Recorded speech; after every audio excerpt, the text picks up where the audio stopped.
Hello and welcome to Round Robin. I'm your host, Robin McCormick, with the City of Hampton's Communications and Marketing Department. And today we're going to talk about brownfields. And if you don't understand what they are, I'm not sure I do either, but by the end of this segment, hopefully we will. My guests are Susan Borland from the Economic Development Department. Welcome, Susan. Thank you. And Mike Iwashenko, who is a consultant and is helping the city with this process. So let's start out. Who wants to tell me what the heck a brownfield is? A field that's turned brown, you know, maybe it's got some dead plants out there, is that it? Well, it's kind of in the eye of the beholder. It's any distressed property, and we are looking at the property specifically in Hampton. So anything that's maybe deteriorated, dilapidated, that might be perceived as a brownfield property. An old gas station, for example, that would be a brownfield site. Okay, and it mostly, maybe not exclusively, but mostly ties to the potential of some sort of contaminant. Maybe it doesn't even have it, but because of the era when it was built or because it was a gas station and had underground tanks, we just don't even know if there's a problem. Is that right? Right, and basically I think the EPA defines a brownfield as property where the reuse or redevelopment or even expansion of the property may be in some way impacted by environmental conditions. Okay, and so this is, EPA is a federal Environmental Protection Agency, and Correct. so it's kind of their guidelines and their programs for helping with redeveloping these kinds of sites. Correct, and the City of Hampton's been very lucky to receive actually 2 brownfields assessment grants. There are different types of grants that are available through the EPA. In this instance, we have 2 at the moment. One is for petroleum materials, and the other is for other types of hazardous contaminants. And let's talk about petroleum for a second, because I think that is a fairly common and widespread problem, certainly not just in Hampton, but anytime a facility has had an underground storage tank or even a gas pump on site, you have the potential for having had some leakage or having had a problem. Is that a fair assessment? I think that's a fair assessment, Yeah, Mike. we would look at those, and the term that we use is a recognized environmental condition. So there's, for example, it might just be a regular home or a residential home. Right, I and have a heating oil tank. The heating oil tanks, the homeowner heating oil tanks, and they have the number 2 fuel in there. And the above ground storage tanks, they can leak and cause a situation. Or we have numerous underground storage tanks. Say back in the 60s, a lot of the tanks were underground. So this would be a recognized environmental condition that we would note in one of our reports. So the condition then is you've acquired, and mostly this is on the city, but the grant could also help, you know, a private developer as well. And so you know there was a storage tank there, and the first question is, that doesn't mean there's a problem, but you have to assess it. You have to know if there's a problem before you can do the redevelopment or the expansion. Correct. So how do you go about doing that?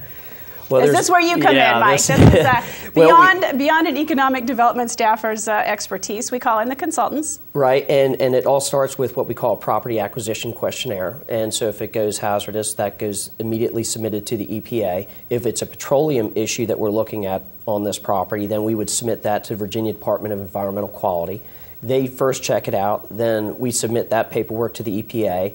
If everything goes well, it's accepted through the property acquisition questionnaire. Then we move on to a phase 1 environmental site assessment. That's where the term recognized environmental condition comes in. And this is where we list, if any, all the on-site recognized environmental conditions, or off-site. We have adjacent properties. So you might have a gas station right next door on the subject property. So that situation might have, you know, migrated on-site to the other adjacent parcel. So these are the things that we identify in the phase 1. So that's how it all starts. Once it's done that, and we get approval from the EPA, we'll submit that report in. Then it might move into a sampling and analytical plan. And so that is site specific. So then we design a sampling plan to assess that property. And then we can go and perform that assessment once the SAP is approved, the sampling analytical plan. And then we go in there and we do a limited phase 2, and we actually collect a soil or groundwater sample or a bulk sample. So everything is a step-by-step process. So as you said, there are these sort of 3 steps: assessment, then the sampling to determine what's actually there, and then if there is something there, the next step would be? Remediation of some sort, if it's necessary. It's not always necessary. Some of the conditions on the site may be of a level that don't warrant any action. You're aware of them, they may naturally break down, or there may be conditions in other instances where, in fact, you do need to take some action. For example, if you had a leaking underground storage tank, something that was producing petroleum products into the ground, you might have to remove the tank and then maybe remove some of the soil around it. Is that an accurate description, Mike? Yeah. So all of these terms, and I have to say, remediation, it all sounds kind of big and scary, but some of that is just the environmental controls built around making sure this happens. And it can be as simple as scooping out some dirt and finding the right place to dump it. You can't just dump that anywhere. That's correct. And we actually do have manifests and things that track if there is some type of hazardous material, where it goes and that it was properly disposed of. And that's why we work with consultants, and that's why we have the assessment grant, is to make sure that everything, if there is a condition that we're aware of, that we go ahead and take care of it, and then we take care of it the right way. And I'm going to guess, in the older cities, and in your Hampton, parts of Newport News, Norfolk, this is really common because we're built out and some of the environmental controls that exist now didn't exist 100 years ago, 200 years ago, 300 years ago, when some of these businesses went up. That's exactly right. So things that were considered perhaps fine in the 60s aren't necessarily the case now. A good example is lead-based paint. Lead-based paint is no longer considered appropriate for use in the home. Right, and it was an absolute standard. And it was an absolute standard. So, so when you go to remove paint that has lead-based materials in it, you have to have proper handling materials and proper handling procedures. Okay, and asbestos is probably another good example. It was widely used up until 40s, 50s, 70s, really? Yeah. It's still in products today that you buy on roofing materials, so it's still there.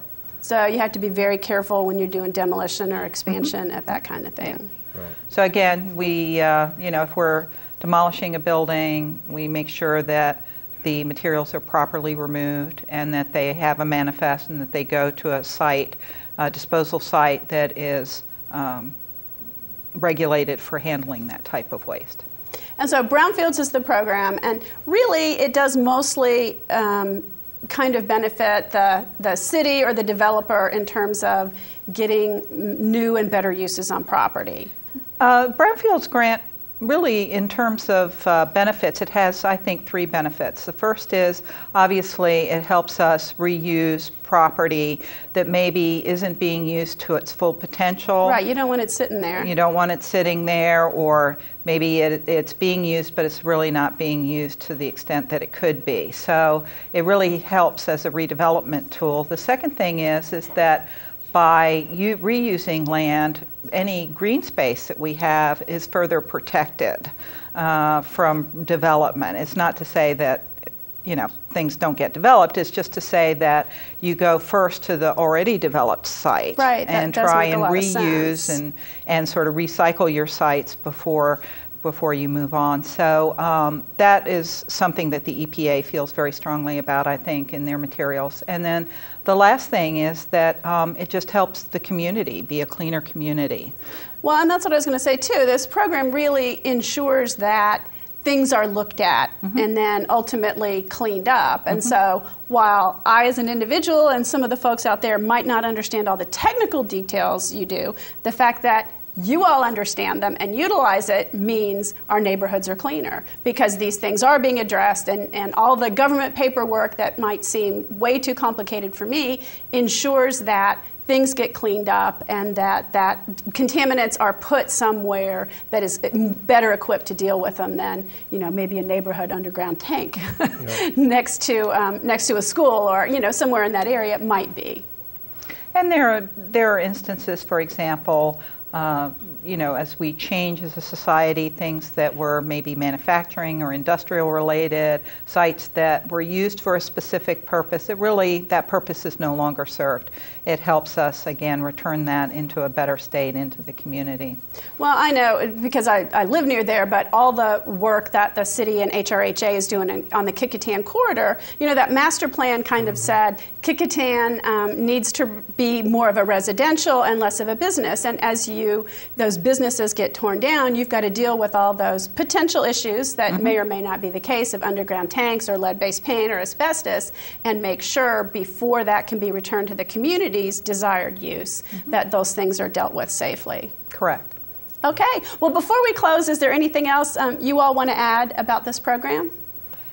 I think it's just a great tool that the city can utilize, and anybody who's coming into Hampton to maybe start up a business. It's, we can pre-clear a property on behalf of that developer or that business person coming in to reutilize that property. I think it's a great, great asset that, the city has. The only other thing I would say is that in addition to helping us reuse property and create new economic development opportunities, it also creates jobs. REMSA, the current consultant, is a small and minority-owned business located in Hampton, and so they won the award to be our consultant, and the EPA estimates that out of every dollar spent in brownfields programs, it leverages about $17 in economic benefits. Wow, that is an impressive statistic. So that's the jobs it takes to do the assessment and then the cleanup, but also the reuse of that property, correct, which otherwise, is going to sit there and be a bit of an eyesore. Okay, well, Great. thank you. Thank you so much, Thank Susan, you. and thank you, Mike, for coming by. All right. And thank you for watching. I hope you understand a little bit more about brownfields. I'm not sure I could still explain it very quickly, but it does help with safety, with the environment, and with the economic redevelopment in our city. And thanks to the EPA for providing this program and the funds to do it. Thank you for watching.